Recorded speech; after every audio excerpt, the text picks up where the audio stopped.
Good evening, ladies and gentlemen. My name is Asad Lalji. Welcome to the next live session of Avid Online. And for those who are joining us for the first time, a special welcome to you. Please refer to the chat box for more information about Avid Learning, our platform, and thank you for tuning in and hope you will join us throughout 2021. We've used the extraordinary circumstances that 2020 brought upon us to transition our programs online.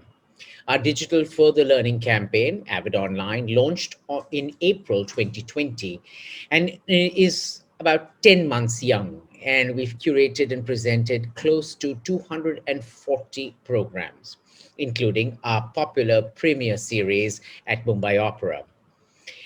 As we all work towards slowly getting back to the old normal, we're committed to continuing our support to the arts and maintaining our connections with the creative community and facilitating learning, continuous dialogue with our audiences. So, whether we continue online, transition to physical events, or a hybrid mix of both, we stay true to our mantra that learning never stops.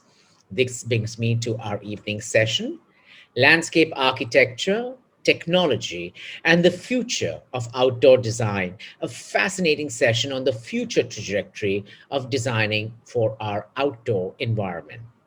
We have collaborated with the University of Edinburgh in the past and with their faculty for a number of years, and we look forward to presenting tonight's session featuring yet another of their esteemed colleagues, along with some of the most respected and reputed voices from the field in India. Please allow me to introduce our impressive speakers: landscape architect and lecturer at the University of Edinburgh, Elinor Scarth; co-founder and principal architect at FICUS, Aparna Rao; landscape architect and designer, Hemali Samant. I'm sorry about that. They will be in conversation with our moderator for the evening, landscape architect and teacher, Nikhil Dhar.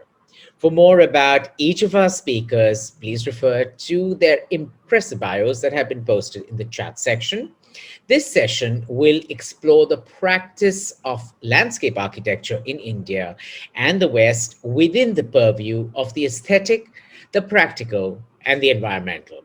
Please note the session will last 75 minutes, followed by a 15-minute Q&A, in which Nikhil will be taking questions submitted by the audiences. So please do keep posting them in the Q&A box throughout. So on that note, once again, thank you for tuning in. Nikhil, over to you to level set and look forward to a fascinating session. Thank you, Asid. Great to be here. Welcome, everyone. And we've got an extremely exciting panel, as Asid has told us. And we're really looking forward to this session that I'm sure you'll find both enlightening and enjoyable.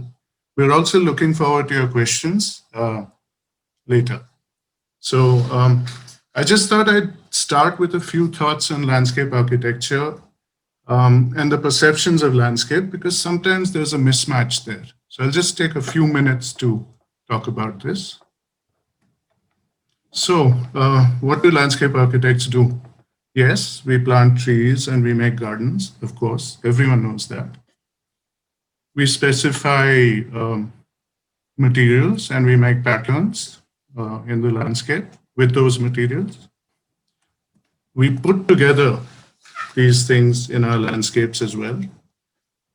Sometimes we create spaces by building walls even, and we connect them to indoor spaces. We put things together to create landscapes which are made of planting and hard surfaces and structures in architecture. We use water in the landscape. We try to create places that respond to existing ecologies. We build places for people, very important in our work. And we do it in many different ways.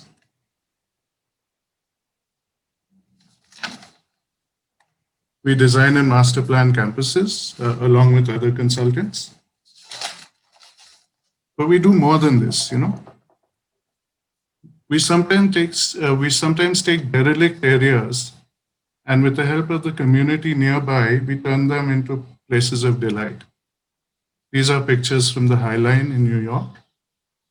And I'd like you to briefly look at the quotes which are on the side. These are from people at Sasaki Associates, one of the most well-renowned and well-regarded firms in the world for landscape architecture. Also, we create and look at issues. We look at issues of storm surges and flooding. And we create places where people and marine animals can find new habitats. The point about being stewards of the planet is a very important one, in my opinion. Just a few words to leave you with about landscape architecture. This is from the Indian Society of Landscape Architects' definition of landscape architecture. A few key points. Landscape architecture aims to achieve the well-being of humans as well as other species and their communities. It involves settings ranging across many scales, from micro to macro, and decisions in landscape are taken to integrate and enhance natural and human interactions with environments to positively affect those environments.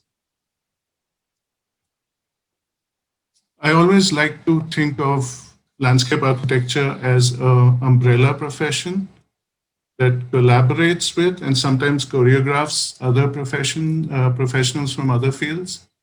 And this is a list of some of the possible professions that landscape architects work with on projects.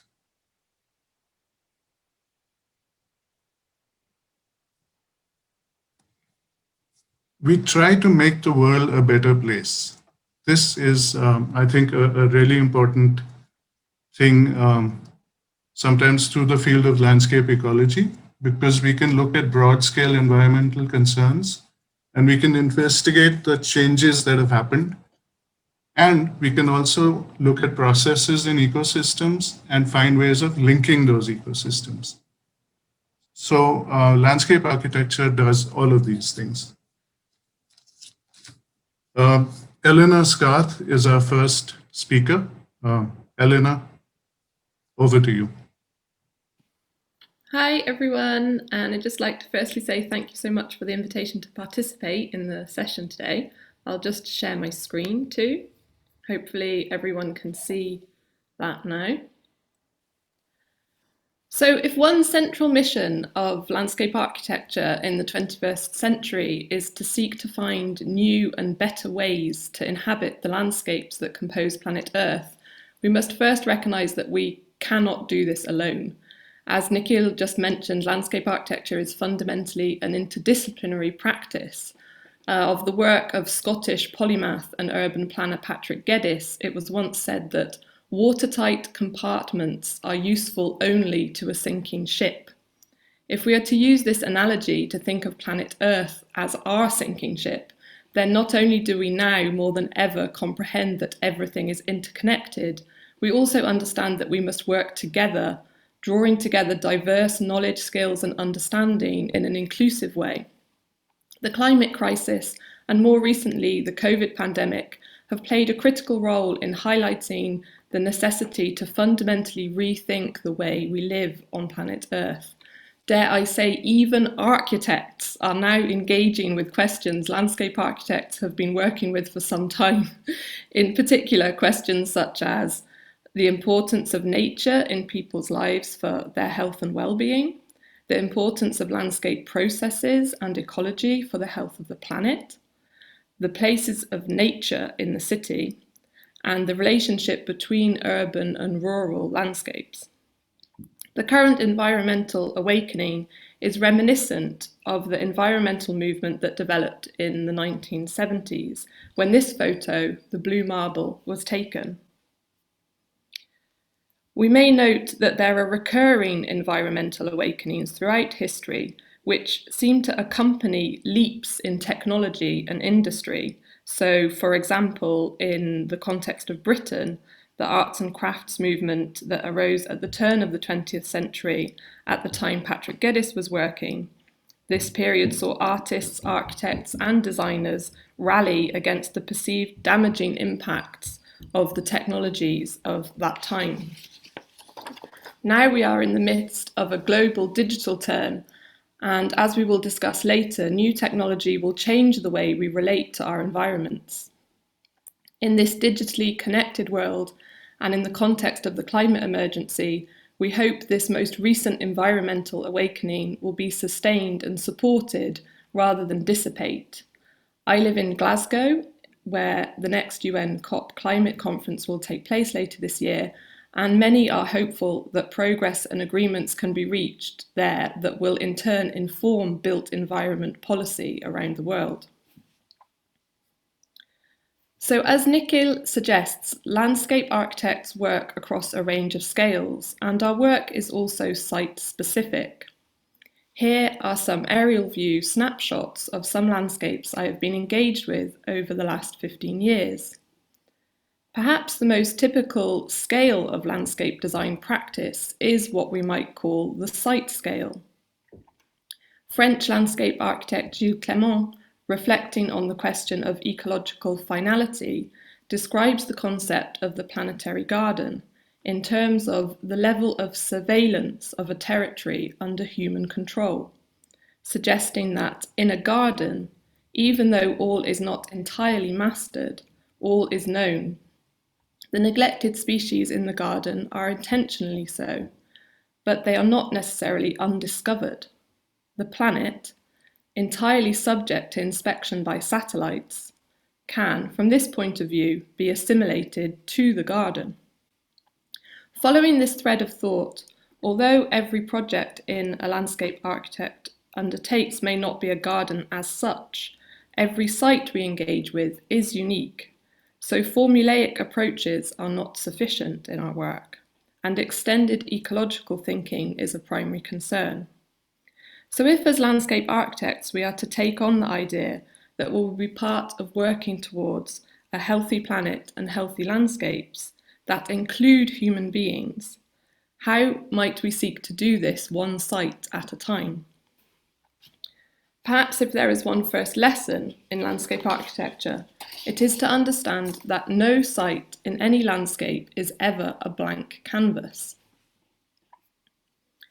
This is the Foam El Wed site near Laayoune to the northwest of the Sahara Desert. In 2015, I was commissioned to participate in a design exercise to imagine a future landscape infrastructure for this site. It is projected that a future technopole will be constructed here, comprising a new urban campus to accommodate a combination of education, research, culture, and tourism facilities. Somehow, the idea that a site could be a blank canvas appears perhaps feasible in the context of a desert landscape, but let's take a closer look. A site is more than a surface, and the processes that affect and transform a landscape through time are often operating out with any given site boundary. Some of the key dynamic conditions in this project context are the extreme aridity of the region, the constant pressure of sand silting from the dominant northeasterly winds. The hydrology of this coastal site is also a major factor.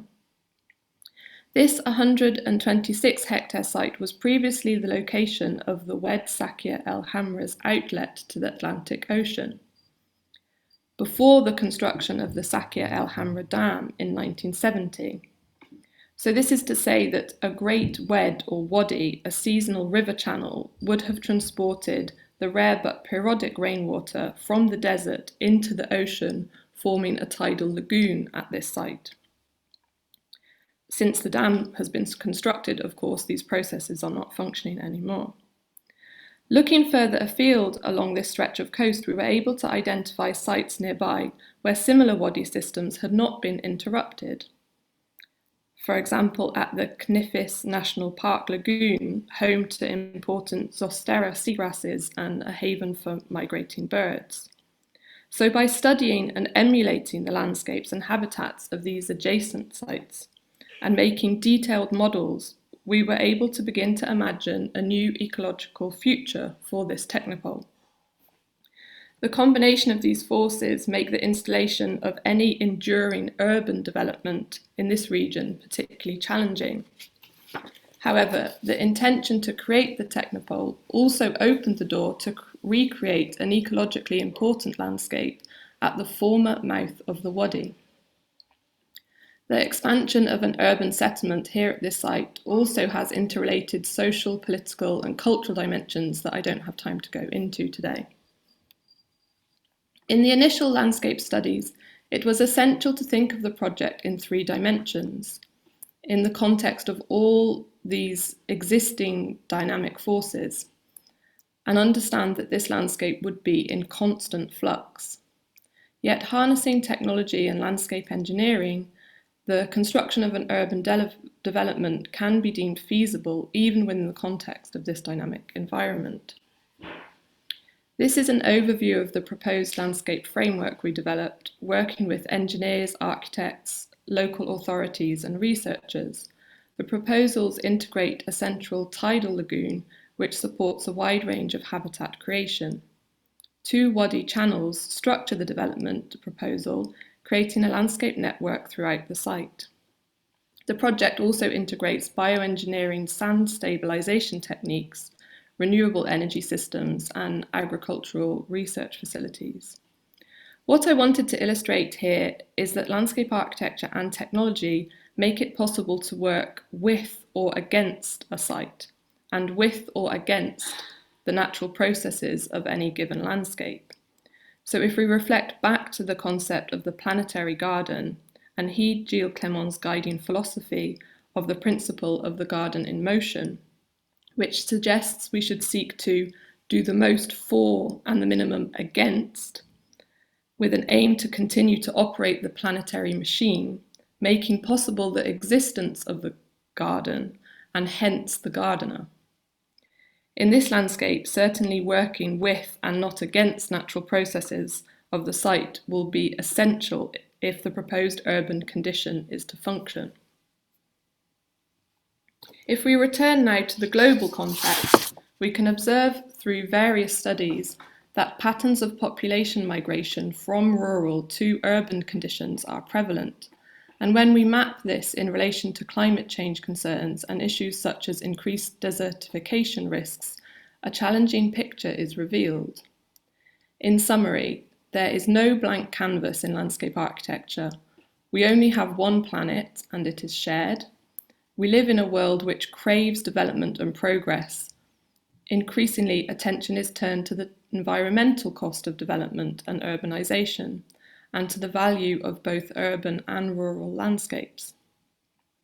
For landscape architects, the question is, how can we harness both contemporary technologies alongside the recent environmental awakening to imagine, design, and create an environmentally positive future? And lastly, perhaps something we can discuss later on, we must remember that technology, like the sites and landscapes we work with, are not neutral. All technologies, from the maps and data we use, such as these maps and graphs that I'm presenting here, to the software we employ, is underpinned by bias and values.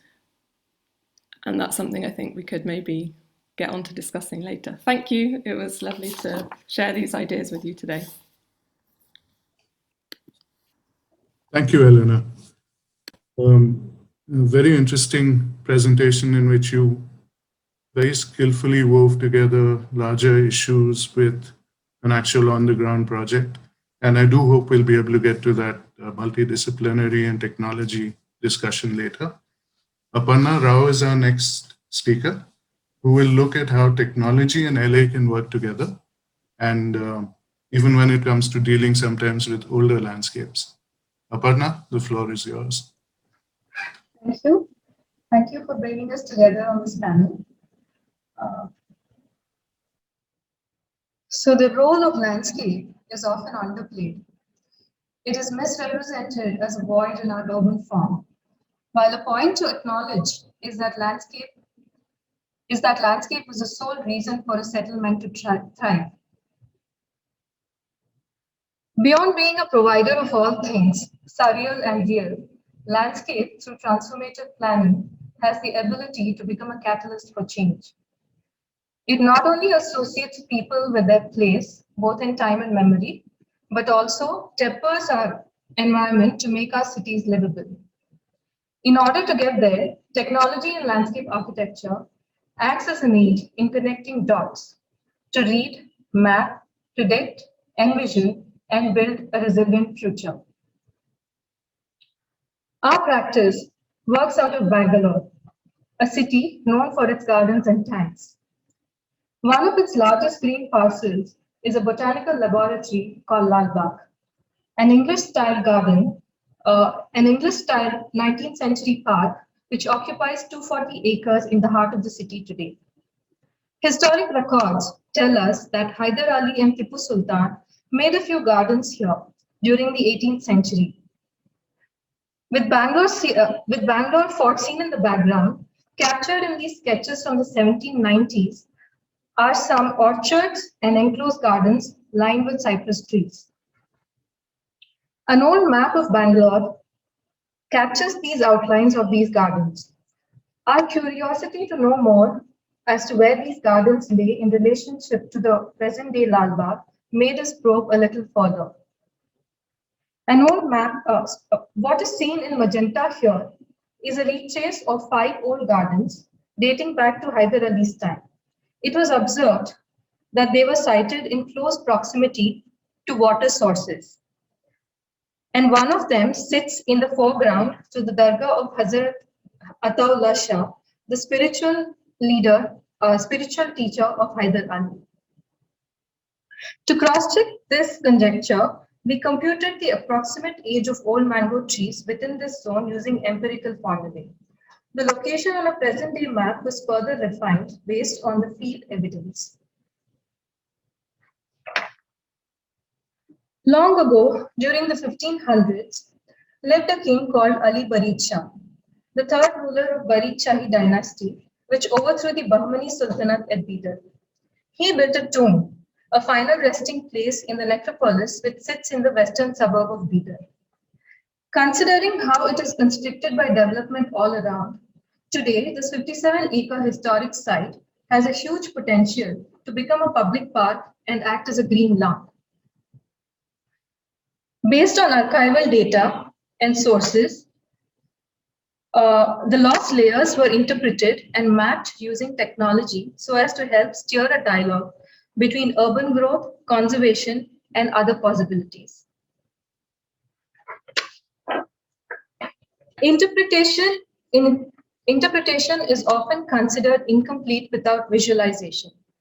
In this case, technology was helpful in reimagining a historic garden form. These Baridi tombs are characterized by an outsized scale, which was not replicated in preceding or subsequent tombs. What made these tombs to be of this proportion, and what was their garden setting? Here, one was to rely on references such as art, literature, site evidences, and garden practices in the Deccan to evolve and visualize a 16th century Barid Shahi garden. A stitching of ecological history of Bidar showed that these gardens were made in interfamine years. The presence of a number of wells, along with underground fractures and confining layers of soil, indicated a good yield of water in drought-prone region. So, were these gardens then an unending display of flower beds, or of more productive nature with cashews, pomegranates, and figs as dryland horticulture, stepped within a large mango and tamarind orchard, which explains their outsized scale. An archaeological site dating back to 1st century sits on the banks of a river which has a dam holding its water upstream. The site has many fragile and fragmented artifacts lying on ground, which are 6 meters below the full reservoir level. It was necessary to predict and demonstrate its disaster vulnerability due to a dam breach, and then correlate the flood line and its effect on the existing features. This helped in proposing a comprehensive strategy for a better site management. Technology can also help in decoding patterns that lie hidden in plain sight. While runoff patterns and slope analysis can inform us about the surface of land, technology can help us determine the unseen subsurface trends in understanding how water truly behaves. It can also serve as a model to inform master planning by even mapping soils. Data from various bore logs at a site was plotted and read in relationship to subsurface features, which is used to create a subsurface condition map that can help in asserting what not to do or where not to build on a site. If used in nick of time, it can inform master planning and help in regulating architecture in terms of buildability on a site. Landscape architecture, with aid of technology, can work with site assets towards creating a strategy for water sufficiency in semi-arid, drought-prone, susceptible regions. It can help in preparing a framework to both create and manage resources and also delineate non-buildable zones or zones of conservation. Going back in time, a 15th century underground water conveyance system in Deccan revolutionized the idea of resource tapping and distribution. The Courage system is a 2-kilometer long underground tunnel straddling across diverse landscape and urban contexts, with its watershed occupying a much larger region. Its surface expression is in the form of vents or wells, which until a few decades ago allowed people to depend on it for potable water, till it either ran dry or was fed with sewage. Technology helped in non-invasive mapping of this delicate system to both structurally strengthen it and to activate it by understanding its present-day urban context. These simple landscape interventions and remedial tactics to activate the Courage system and revive it as a water source and community space for the future generations came from understanding the extreme complexities that lay within. Technology, if used appropriately, can provide a great insight into the future. I leave you with this. Thank you, Aparna. Fascinating how technology can link us to older things and bring us to an understanding of how they work and what we can do with them. Completely fascinating. Our third speaker today is Hemali Samant, who will talk about how traditional methods and wisdom can add great value to our contemporary landscapes with examples from her own work. Hemali, all yours. Thank you, Nikhil. Hello, everyone. Thank you for allowing us to speak about the profession. I'll just share my screen. So, as a landscape architect, I think Elinor and Aparna have talked a lot about on the larger scale issues and how do you deal with large and interconnecting large parcel of land and to historical maps and how do you map all of this. I'm going to talk more about how do you how technology happens on the site and how it goes as a project. So I'm going to share a few projects of ours so that can give a sort of a thing. So this is a house, a farmhouse where the context was an old Portuguese villa, which is a very strong context in itself. So as a landscape architect, one would see that how do you enhance this whole space and how do you come with this whole interconnection with architecture and the landscape, the old way of using bricks and all of that, and how do you create patterns with the technology the way we work. So this is a module of a paver block and how we explore the different patterns in the landscape design process, and still working with hands, creating radiuses, sort of a thing. And another way to look at it is that how do we still create some patterns in landscape which is more done with hands, which is more connective in a way how this traditionally the gobar patterns were done in with the help of the gobar, and how do you integrate and still be relevant in terms of modern landscape architecture. So these were the few processes that you create into the landscape, which can connect one to bringing back to how the older techniques used to work, and it's still relevant. Of course, the material gets different. We are started using a lot of concrete, but how do you still the making or the process of creating those patterns is still relevant in today's time. So these are the few imprints and the patterns which were done through hand. And once it is done, I want to project that how the space still looks so beautiful and so welcoming as a part of the gardens that we create, which is more natural yet again gives the life to the space. And overall how it connects and with the surrounding, with trees, with shrubs, and then how those is interrelated with one another. Another way of looking at the landscape technology is that again a module which I feel this is a project in Mumbai where the facade can also be important part of landscape architecture or the building making, where green is just not the matter of bringing everything greenery, but the sense of hint and that it creates a remarkable building facade to the whole cityscape that's happening.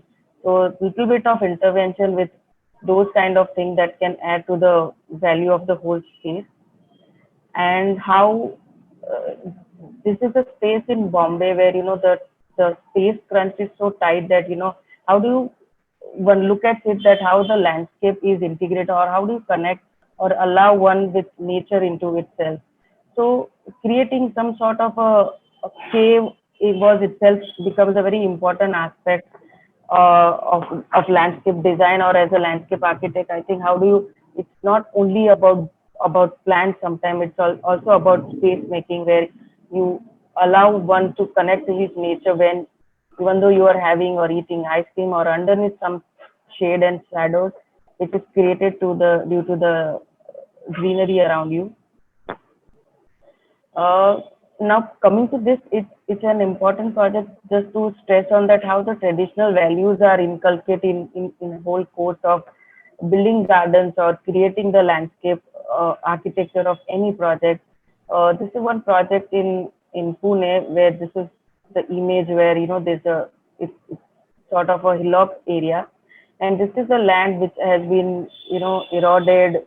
There's no water, there's no electricity, and how do you deal with this, with the land which is completely eroded? There's no soil moisture that something can grow better, and how do you, as a landscape architect, we can create into a green space or a habitat in itself.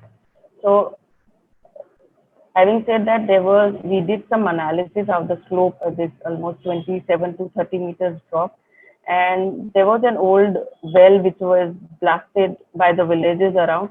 So we had tapped few streams which are important, because I think the lack of soil moisture and water was most important part of this whole process. So we did a lot of studies in that when we recreated and restructured this whole well, that we can make it more formalized and revive this whole well. We had a lot of interaction with surrounding villagers and especially the farmers. These are two farmers which really helped us in understanding water and how do you participate in this whole process, how to deal with water, how do they irrigate their fields. So if you see the simple example with an aqueduct, which were traditional methods of watering the orchards, the mango orchard or the coconut orchard, we have inculcated the same method where we created an elevated aqueduct which could bring or water all the surrounding plantations. How do you retain soil moisture with locally available or excavated boulders that were available on the site? So these were constant conversation with the locals and participating them into building this whole process of making the garden and making it more greener. So I think that was a very valuable thing to the project, because not only it gives knowledge of making it, but also it also shows that how relevant those systems were there, which were traditionally used for watering the plants. And other way that, as part of this is an institution, so we had created that, the how do you minimize the water in terms of irrigation, in terms of domestic use and all of that. So these are the gray water that comes from the toilet and all of that. We use a reed bed filtration system, which really cleanses the water, and then, it becomes and comes to this polishing pond, which again is used and recycled for the watering the plant. So in a way, we are giving a sort of a uh, zero zero use of extra water that we need for the entire cape, because it's a large parcel of land. Other important aspect of this is that the farming techniques that are used for the villagers. So as part of the campus, it was an important aspect that how do you grow food on your own way. So these are the few techniques where, you make certain patterns of thing and grow vegetables which are more according to the seasons, and how do you change. So all of this participation happens on a very local base and allow everyone to come together and make it.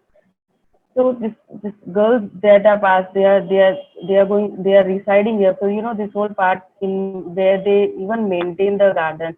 It again gives a participatory message to the whole thing that it's their own garden, and it again gives the value of making this whole beautiful thing that is going. So this is what it looks like, and how the things are so naturally grown under the tree. The kids are having classes, they are learning. So this is become a knowledge center in itself. And now how beautiful things have grown. Another example I would bring is that, landscape architect, we also feel that, the public places have become very important part of the cityscape. So this is the one example in Bombay. It's a BKC area where you see these are the two old images where there's a public toilet here in the plan, if you can see, which was distinctly cut as a two parcel of land, and this becomes like an unused or uninhabited and misused place where one looks at it that how do you bring all of these things together. And we try to make that, how do you make this as a part of a public island rather than, a closed island where you don't allow people to go from one end to another end. So this becomes a very important aspect of public plaza where you allow people to participate, to sit, have a pause, and things like that can happen. So, that's how I would like to end up where, as a landscape architect, it's also important that how we create public places which are more accessible to the people and more connecting with the nature. Thank you. Thank you, Hemali. Thank you for sharing your work with us and the insights and the way that you showed public spaces as well as using community knowledge, which is, I think, really important for us all to do as landscape architects. So thanks again. It leads me to one of my questions, which I'd like to ask all of you, which is, do you think we tend to not really respect local knowledge and traditions which came up through some meaning as much as we should? And do you see this changing at all in the future? Is there anything promising out there that? I think it is a learning experience to us, because I think the way it is leading us, we end up doing, even the way Aparna showed her views about the Bangalore as a city. I think those were quite relevant nowadays, because when we look back, it again tells us that how traditionally those whole waterways and how it was built with a lot of engineering and technology during that time, and it is still relevant. But of course, the materials have changed. But I would say that it's still relevant in terms of the basics of technology or basic of whole topography studies that we do.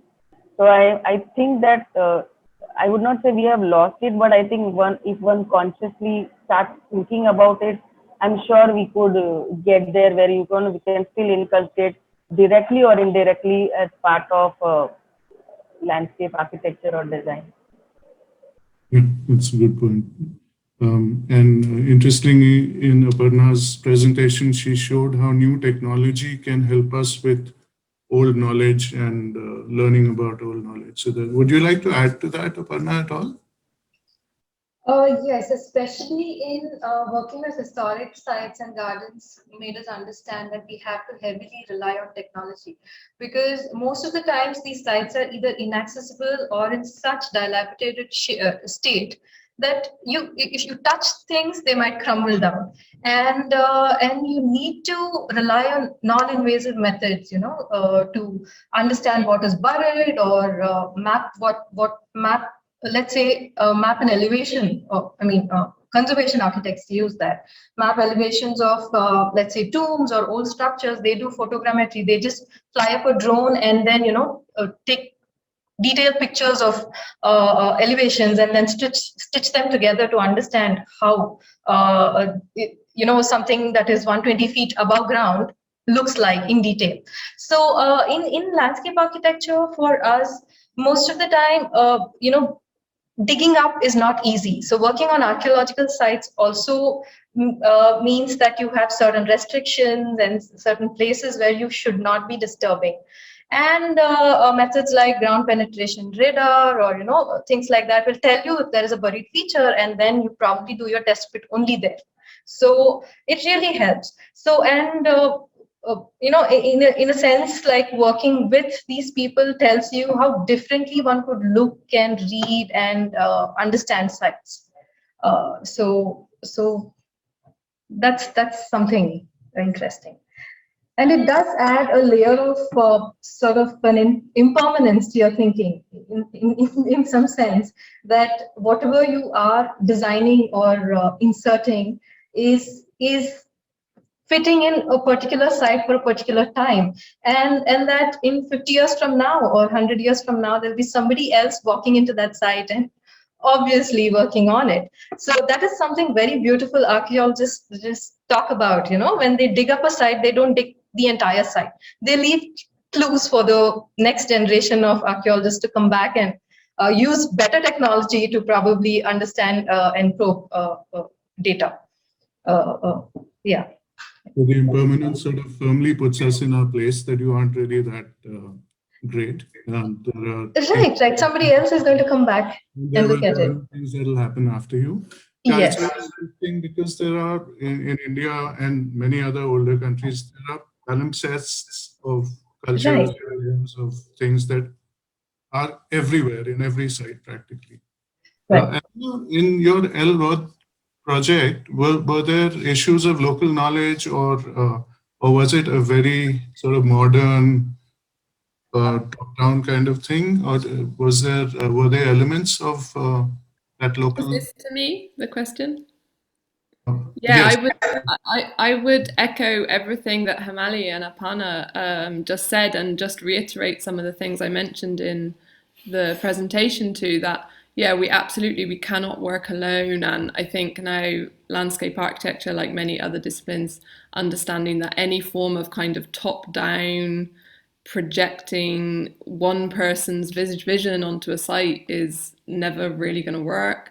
So we have to work together, lots of disciplines collaborating. So for example, the project that I presented, the project lead actually was a group of, it was engineers.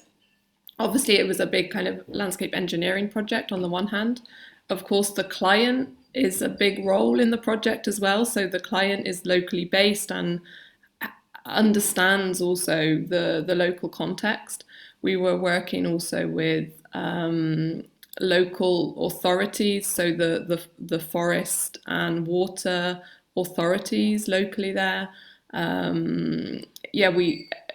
You presented it in the very first slides, Nikhil, to suggest that landscape architecture is like this umbrella where we are bringing together and having to understand many, many things. It's something that keeps me excited about landscape architecture, is that every single site that we ever engage with, we are always learning, learning from our colleagues, learning from new people we are collaborating with, learning from the sites themselves. Like Aparna is saying, when we do these investigations, we learn things from history, from the way people maybe used to live in a particular landscape or in a particular place. And also, as Hemali was saying, we have to work with existing local communities. I was able to take part in a different online conference last week, which was focusing on questions of urban forestry. And now we have all around the world, people are getting really excited about planting trees. So we have pledges to plant millions of trees and all these kinds of things. But in the urban context, we know that if no one is going to take care of those trees, then they stand a small chance of survival in the harsh urban conditions. So we need local people who are going to be living in these landscapes to take ownership and stewardship, and the question of maintenance, I think, is a really big question for landscape architecture that we are struggling with sometimes. Absolutely, we have these goals as well in our cities where we talk about how many trees were planted in a certain year, but how many survive is really the point. And so involving communities is very important. So you said the engineering team was pretty much the leaders on the Earl project, and landscape engineers and landscape architects? So on that particular project, yeah, the engineering consultants were the lead consultants, and I was brought in as to play a part in that team in helping to create the kind of landscape vision, I suppose. It was very early stages of the project work.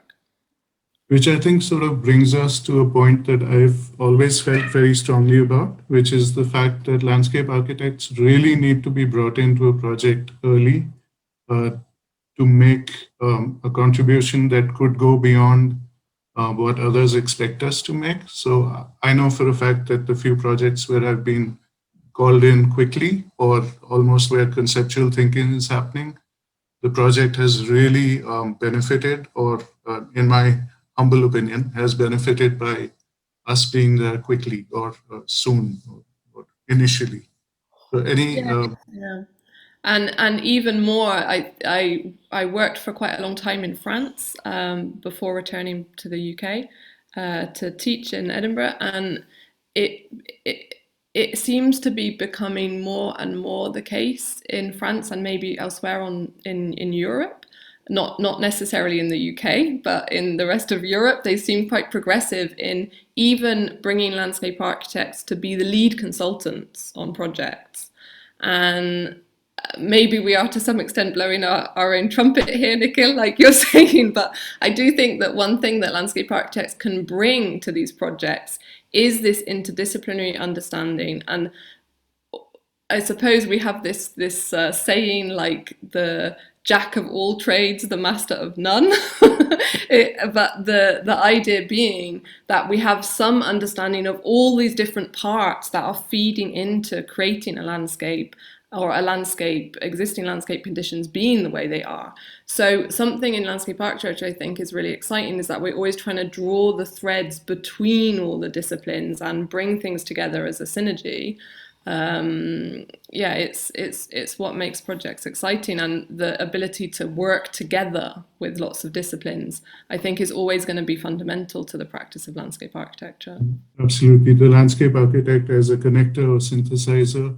And I think also that we are uniquely sort of positioned between science and art, so we can understand parts of both worlds. Aparna, Hemali, would you like to talk about experiences where you've actually been called in quickly or initially? Has that helped? It does help actually. It helps help a lot in the way the project builds or recreates, especially when the sites are larger parcels, like 40 acres or 25 acres, or let's say for the 4 acres, because the I mean, when we collaborate with architects or anything, they think in terms of the build forms or in terms of so-called areas or the requirement from the clients or something like that. But I think they are very specific in dealing with that whole uh, design aspect. But I think otherwise, in terms of land, it becomes very important that how do you place few things in certain way, how do you conserve water bodies, how you conserve trees, how you really bring in ecology where you have certain existing trees or things like that, certain. And in other case where you are brought at the last moment for a project, of course it's a different uh, game to deal with that. You have a very less or a limited scope of, I would say, work to do in terms of that way. But I think I completely agree with Elinor, because for a larger scale, like in terms of city planning or planners, I still feel that landscape architects can play a very big role in doing all infrastructure project. I still feel that there should be an official opening or a position where landscape architect is part of the government of any government body. Then it can bring or make a change into the city infrastructure project. That's it. Especially where nowadays we're talking about green infrastructure and ecosystem services, possibly we are uniquely positioned to sort of maximize the benefits. Sure. Aparna, would you like to add? Yeah, I completely agree with what Elinor and Hemali have been speaking about. And yes, it does make a lot of difference if the landscape architect comes on board, even before the architect comes, because it is a landscape architect who can tell where to build and where not to build. And I think it's always better to have some sort of forethought than, in hindsight, worry about, how do you dig, how do you fill up, how do you manage all the cut and fill, or it's not stable ground.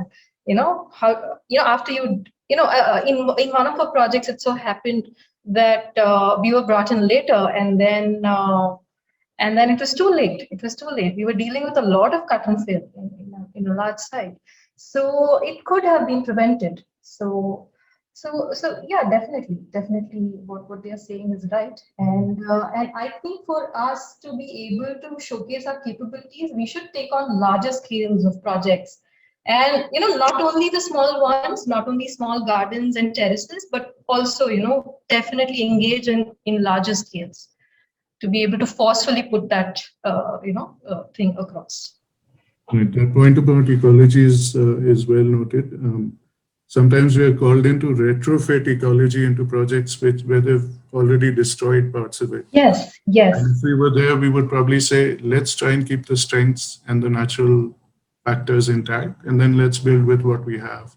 Yeah. Absolutely. Right.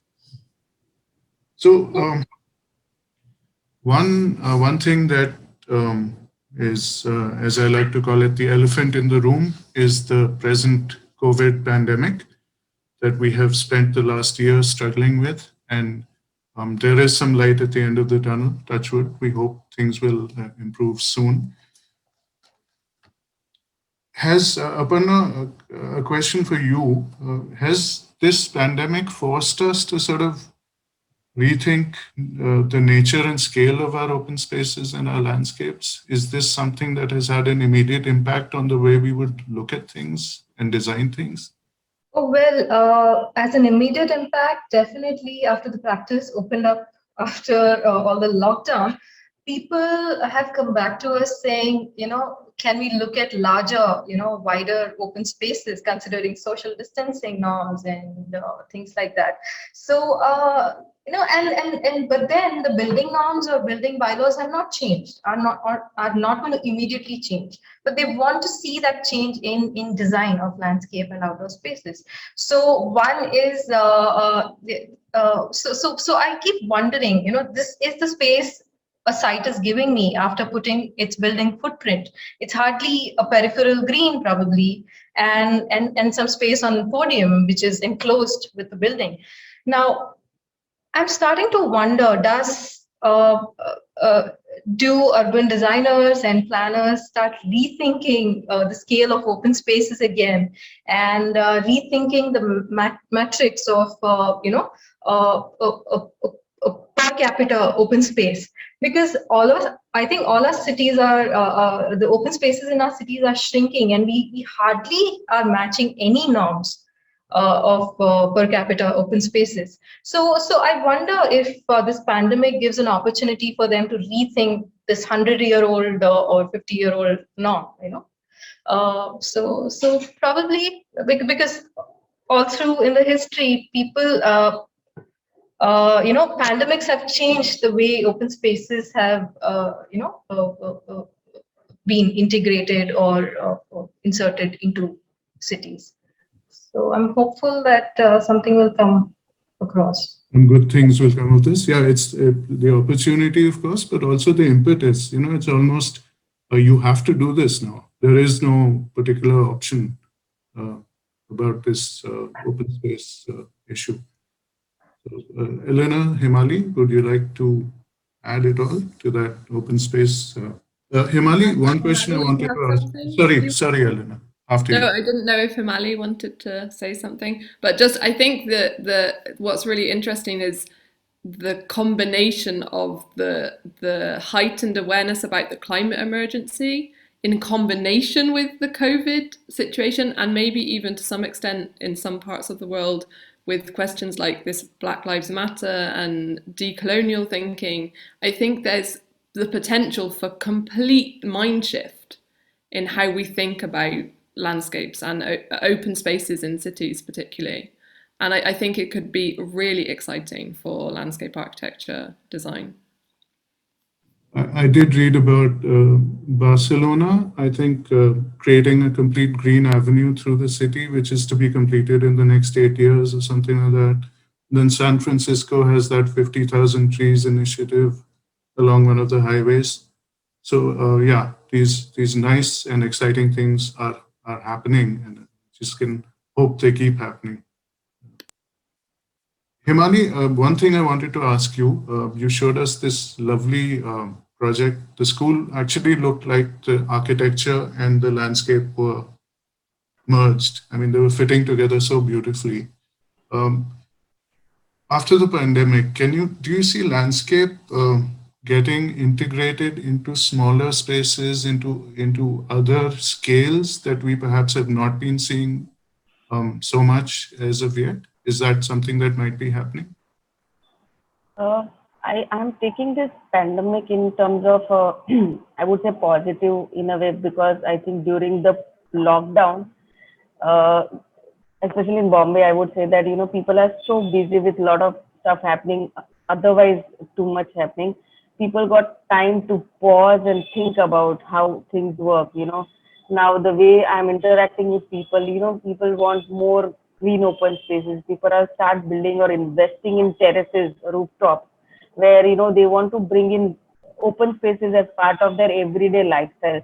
So I think it's more of a lifestyle change where really one want to think about how do we connect or be with nature, I mean trees or anything sort of a thing. So I think that's going to be very important, because otherwise I think that's a learning lesson, and of course it has created a stir all around the world. But I would say that at least it made people, or I mean how many people I don't know, but I think it did realize or made people to think or ponder about that how nature is so important. In otherwise nobody would have been, I mean, gave a thought to it that way. So I'm sure that it would lead in terms of balconies, verandas, rooftops, uh, playgrounds, even the common open spaces, even in terms of real estate sector also. The way they think about giving up the open spaces could be a way forward. That's what I feel that one should. Even the way people have bought the second homes, people want to shift there permanently. As a lot of people in here in Bombay, people have shifted in Alibag permanently, not going to stay there. So, things are changing, and I was not expecting that too fast. But it's still in a span of 1 year, if that happens, it's quite a good sign to me. and quite a change. So it's quite interesting how the pandemic has affected landscape architecture at two extremes. So at one extreme, we have to create places which are more private for people, more compact and closer to home. And at the other end, we do need, I think people are now understanding that landscape ecology is really important because the pandemic has possibly arisen because we are sort of impinging on territories that are not supposed to be impinged on, and perhaps landscape ecology and ecosystems need to be studied so that we could perhaps be careful of such future things happening. So I think we have a few minutes before the questions, but I'd really like to ask all of you something that I think bothers a lot of landscape architects. I don't know about globally, but definitely in India, possibly globally as well. How can the profession gain more relevance in the future?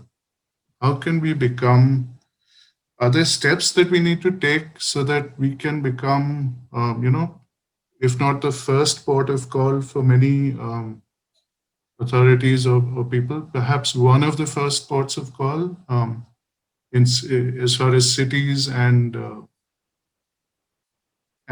towns and other things go? Is this what do we need to do to claim a larger stake in what's happening? And to no one in particular, all of you, I'd really like to know. I'm taking notes as we speak. I can say something. First, I'm excited to hear what everyone also thinks is, I mean, it's a really challenging question. I mean, sometimes I think we have to remind ourselves in landscape architecture that it's still quite a young profession, and is a growing profession. And I completely hear you, Nikhil, with the challenges that we are facing about getting all these things we are so passionate about on the agenda. I think it was Hemali earlier was just suggesting if there's somehow it's possible to have landscape architects kind of embedded within local authority kind of infrastructure. So again, kind of referring to France, which is somewhere I worked for a long time, so I have quite a bit of experience there, is they actually have regional landscape architects who have a kind of, they work in a particular region, they take part in those kind of regional conversations. And so when development initiatives are coming up, they can be quite early in advising and maybe even making sure that all the necessary professionals and different interdisciplinary practices are brought on board at an early stage of the project. So I do think that they are making some progress there with that. Another really challenging thing I think we have, and again, I don't know the full global picture of this, but just speaking from my experience, is that landscape architecture, to study landscape architecture, for example, in school, there are many countries where this just doesn't even exist as a subject, or there is maybe one school or a handful of places where we can even train to become a landscape architect.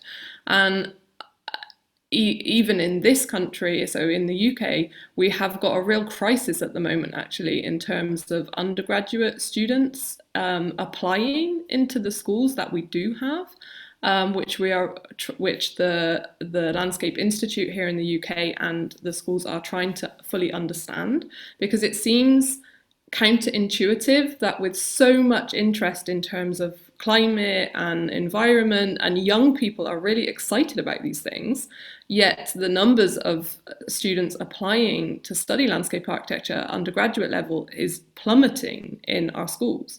So I think we are missing a trick here and we have work to do, I think, to raise the profile of the profession, as you are saying. On the other hand, what we are finding is that postgraduate interest in landscape architecture study has been exploding. So it seems to be a profession, I think, that maybe people just don't know enough about, and that something that people are coming to later in life, And quite often I have conversations with postgraduate students wanting to attend Edinburgh where they say, I never knew this thing, landscape architecture, existed. If I would have known, I would have studied, I would have taken it on much earlier. Even maybe, I don't know, if architecture schools maybe start to embrace landscape architecture and recognize that it is I think sometimes landscape architecture can be seen somehow as this like sub section of architecture, which is really unhelpful, I think, for all of us. Because as we said, landscape architecture certainly has a place as a lead consultant and on the same level and importance as engineering and architecture practice, in my opinion. Sure. In fact, in India, we only have postgraduate degrees for landscape, and I think 95% or more of the people who come in are architects. So they have a certain mindset which sometimes needs a little resetting and a little unlearning to get to the landscape architecture vision.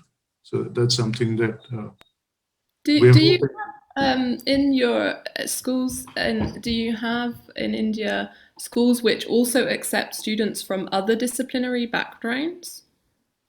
We do. They have to go through a 1-year bridge course. So they would have a 3-year master's degree rather than a 2-year master's degree. Yeah, here in Edinburgh, we have specifically developed our postgraduate program to really embrace this interdisciplinarity. So we're accepting students that are coming from geography or fine art or ecology and architecture, of course, but trying to make this mixing of disciplines right from when the postgraduate students start their studies. Absolutely, because then we have a vision of landscape which has so many different skeins or threads that could create a really interesting fabric together. Aparna, Hemali, thoughts on what we need to do to boost ourselves? Any ideas? Yes, of course. So, Elinor, India used to accept people from a lot of other disciplines into a postgraduate program probably 20 years ago. There were botanists, there were geographers, there were planner. I mean, there were people from undergrad planning and all sorts of people join landscape architecture. And I think there's a need because there are different lenses through which people look at the profession, and that is necessary. That is what we are lacking now. I think going back to that sort of a system is extremely helpful. So a geographer would look at landscape architecture as a profession completely differently as against a botanist. So botanist probably would look at forests or look at horticulture or different threads is what someone would look at. And again, another thing about education, I think it is necessary to even consider looking at landscape architecture as a separate bachelor's course. I think one college in India is doing it, and one of my college used to do it, and unfortunately it shut down its course after 10 years of running it in Hyderabad. And that also I think helps in focusing, giving a focused sort of a background to the profession, that there are people coming all the way immediately after your 12th or your college into the profession, and then they catch up and then chuck through and go take up their PG as well. So I think that is also necessary, and one could focus on that too, because otherwise people think landscape architecture doesn't pay, or landscape architecture is too difficult, or it is too slow, and then people tend to take the easy way out, and they want to always keep it as an ancillary subject to architecture. So if you're not taught architecture at all, and it's always landscape architecture as a background, I think it will change the focus, change the drive, So let's hope it happens. To me, I feel we can, of course, I completely agree with Elinor and Aparna, because I think education is the, starting point to to lead or way forward. I think a lot of initiative or collaboration can happen, otherwise, as a practicing landscape architect, how can you do, I mean, as an initiative and come together and create or do something which is more socially participating, or allow that, otherwise, the way, I mean, the government change, or the way in India the government operates, I think, and as I again mentioned, that there is no official position for a landscape architect in any of the government bodies. I think the way forward is that rather than waiting for something to be recruitment, one could start some sort of an initiative, come together. I don't know how that happens, but something like, let's say, Aparna, Elinor, and we all of us come. I'm just giving an example that you start creating a project which you feel that it is more relevant in terms of ecology, or where a landscape architecture could be more important rather than other aspects of it. So that could be one way to bring the profession ahead. Hemali, that's a great point. There are projects in the by government which talk about ecology, ecological restorations, and creating large 200, 500 acres of rehabilitation spaces, or all sorts of things. And unfortunately, they go to architects. And that's I think a lot of us have, yes, they go to architects, and then the architect comes to a landscape architect if at all he thinks he cannot handle it, but but otherwise architects end up doing that. And I think it has been happening.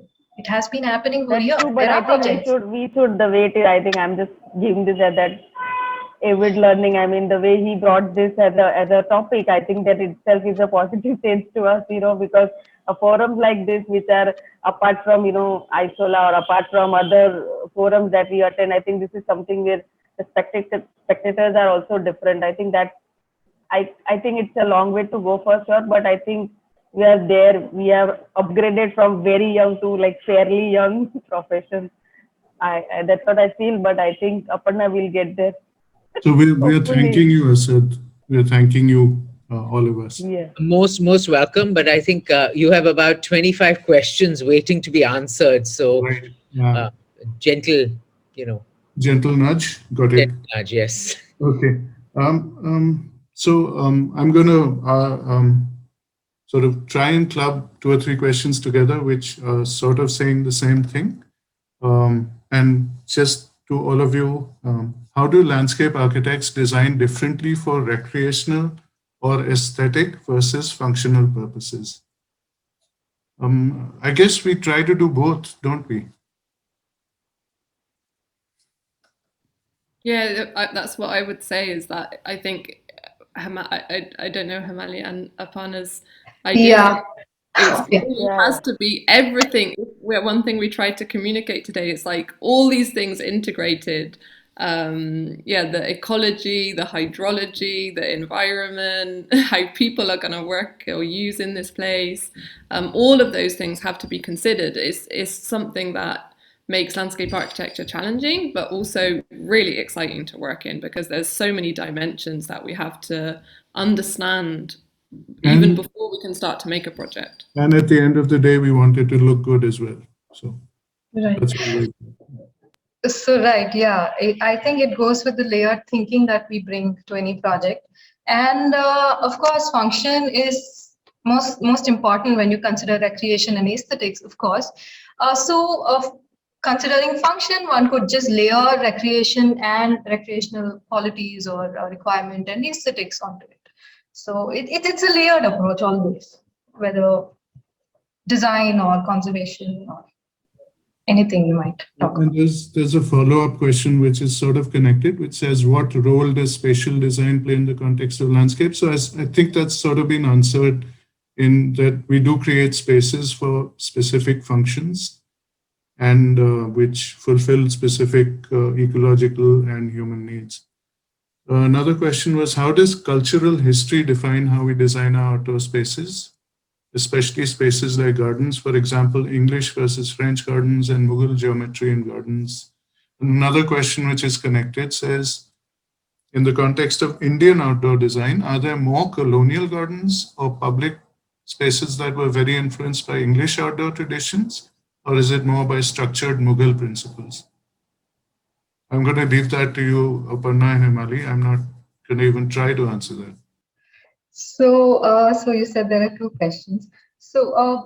It's nothing about there are more colonial and less of Mughal. It is about a timeline, a chronology that one looks at. So there are periods when there were pre-Mughal, then there is Mughal, and then there is. We always whitewash it in India with Mughal gardens. I try to bring focus to the Dakkani gardens. So Deccan has various styles of gardens, and in fact, they Deccan belongs to Deccan is a semi-arid region, and it didn't have stunning backdrops or views like the North India had. So it looked at various methods of water conservation and various ways of spatial design, because the moment your flower beds change to fruiting trees, your aesthetics have changed again. There are various things. So it's again period. It's again Rajasthan has different styles of garden. They celebrate water beautifully because of the lack of it, and I think it's one tradition leading to the other. So there is one beautiful example which is called the Hyderabad Residency that we are working on. It is a garden of Khairunisa, who was married to James Kirkpatrick. So it was this beautiful admixture of traditions where you looked at an English-styled park and also Nizam, or a, what do you call it? Do you call it a Hyderabadi, style or of a garden, a Muslim garden, Islamic garden? So it's not about it's cosmopolitan after a point in time in 19th century. So if you even look at Tipu Sultan, for that matter. So he came much later in the 18th century. He started building gardens. Now Hyder Ali was also building gardens. It's also very personal that Hyder Ali picked up this love for gardens because he grew up in a garden in Sirah. Now Sirah was managed by a subedar who was under Aurangzeb. So later the Mughal influence came much later into the Deccan. So it all depends. It's very hard to define, especially because even in our cities now, contemporary designs are also popular. So yes, we're all probably influenced by these things, but maybe our modern gardens are not specifically one or the other, but possibly a combination of all our traditions and thoughts. Right. How does environmental science play a role in informing conscious landscape design? A very strong role. I think we've been talking through our presentations about ecology and ways that we try and blend in the earth sciences and the environment into our designs. I hope that answers the question. Are there any participants in learning opportunities for people interested to learn the basics in city settings, like a WhatsApp group or any blog? I don't think there's. Elinor, do you have something, or is there something in India that I don't know about? I don't know about kind of open source landscape architecture, kind of online learning. Here in the UK, we have a landscape institute, and they are quite active. I guess some parts of their work maybe is publicly available. I'm not sure. In you spoke about that you have a landscape institute. I don't know. Do they have any kind of publicly available? Yeah, we do have a website, so you could look at the ISOLA website, and the ASLA website has lots of very interesting things on it. The Landscape Institute, the LI website. There is an international body, I think, the ISLA. Yeah. ISOLA is an Indian landscape body. So, yeah, thanks. Aparna and other speakers, how have you dealt with opening access or not to these fragile heritage sites that you work on? We are not someone who are deciding whether we open an access into these fragile sites. It is a commission project where these parcels of land are supposed to be developed as or reimagined as public parks. So these are government projects. So we usually do not open up any site or dig up any site. If you're talking about digging up a site, so we do not do that. We use non-invasive methods. We try our best not to disturb sites and try and study and read patterns on the site with site investigation and probably collect. Do you open up the sites to the public? I think perhaps that I don't know what that is. It about opening that is opening access, perhaps both investigation wise and public visiting wise. Is that something that is done? visiting wise? These are in public domain already. So these are ASI managed sites or archaeological survey of India, which manages these sites, and we are called to reinterpret them or develop them or make small insertions and revive them. So that's a small place where we work. Okay. To everyone, in the context of shrinking public greenery in urban areas like Mumbai, with the new coastal road and the metro project, how can landscape architecture and design play a role in upgrading the livability of an urban area? So I guess, of course, the fact that the green areas are shrinking means, or the open spaces are shrinking means that we have to literally hold on to whatever we can and save whatever we can and try to look at the ecological processes and the communities around and what they need, and actually I would say treat every open space that you have in an urban area like a precious jewel that you have to hold on to and polish and make. So that's a very generic answer, I guess, but would anyone like to add to that?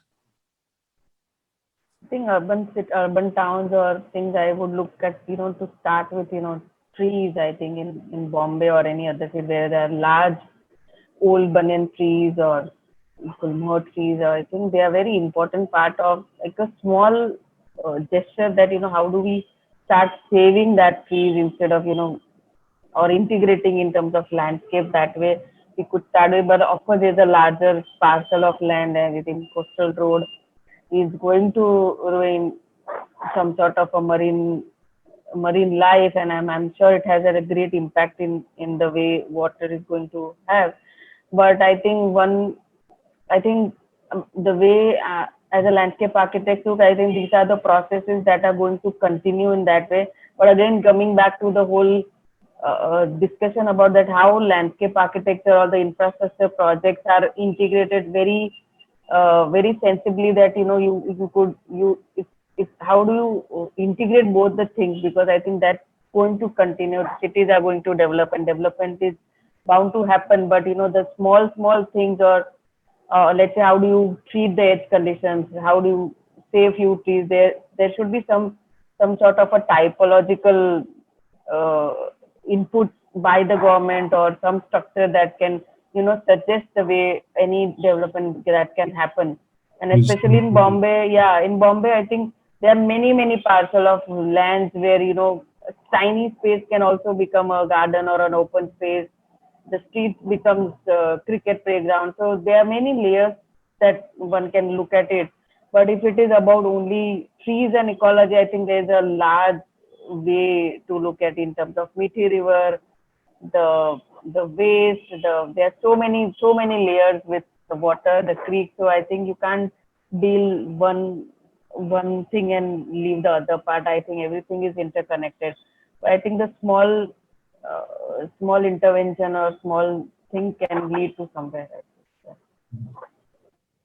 So there's a question which, Elinor, I'd like you to take the lead on, if you will. I was very impressed with the participative landscape designing for public spaces. I think they're talking about the High Line perhaps. Just wanted to know how to make such places safe from vandalism that we see in some cities. Are we, Asad, are we sort of ready to wind up soon? We've got about 4 minutes, so Elinor, one or two questions. Yeah, so I guess the question of vandalism and maintenance, landscape stewardship, as we were discussing earlier, is a real challenge. And I think actually Hemali maybe has something to contribute here, because the projects that Hemali was showing with this public participation from the very beginning of the project, really, I think it's, if you have local communities and the people who live in the landscapes that we are part of designing are involved from the early stages, then there is much more tendency for people to take care of the future of those landscapes. And another thing that could be another whole session for Asad to run maybe on another time is to do with like citizen science. So there's some really exciting technology coming available now, like iTree, and in terms of like mapping urban forests and urban vegetation, and people can take part in using technology to actually know when the trees need to be watered and these kinds of things. And I think there's some really exciting development that can come through new technology, actually, in terms of connecting people with landscapes and understanding the processes of parts of the landscape that are in their environment. Okay, so it's somebody from Tunisia who said we have an Institute of Agronomy. And do you think that the landscape architect must have agronomic science as a background or not necessary? So I guess it would be horticulture, agronomy, landscape. Is that essential? I'd say no, because, sorry, Elinor, please. Yeah, this is something that's really interesting in terms of the conversation we were having about education, is that across the world, you will find schools of landscape architecture in all faculties. So in social sciences, in arts, in agronomy, and sometimes moving. So sometimes a school of landscape architecture starts in a horticultural or agronomy, and then later ends up in related to architecture faculty. Like it's like across the world, we can't even agree on where should this discipline sit. And I think it's completely symptomatic of the fact that parts of landscape architecture are in all these related fields. So yeah, it's a really good question. I don't know if we have the answer for it right now, apart from to say that the interdisciplinarity is a fundamental part of this field. Well, thank you, guys. I mean, thank you for this wonderful panel. You know, I'd like to say that I referred to landscape architecture at least 3 times today in my conversations, besides kind of getting my people I was meeting and talking with to join this conversation. You know, I think it's such an integral part of what we do and how we live in.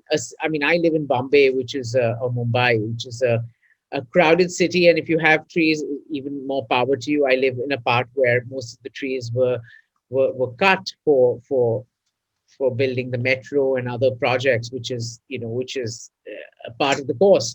But I think this time we live in also has made us kind of realize the importance and the value of the outdoor and the environment more, and actually realize how important and precious it is to our lives. And me, for one, have always loved trees and and the landscape, and I think it's an integral part of your being. But I just thank you guys for being such a very a wonderful panel with such great insights. Nikhil, thank you for so skillfully moderating this panel and concising over 30 questions into a few, which is a skill by itself. A special thank you to our partners, the University of Edinburgh, for making this possible. I mean, we have many more projects planned with them. Our next session will be Empowering Through Technology, a week from today on the 18th. So please tune in, and for more details, just follow us at Avid Learning or check out our website. Until next time, stay safe, stay happy, and remember that learning never stops. Thank you very much again, and have a good night. Thank you.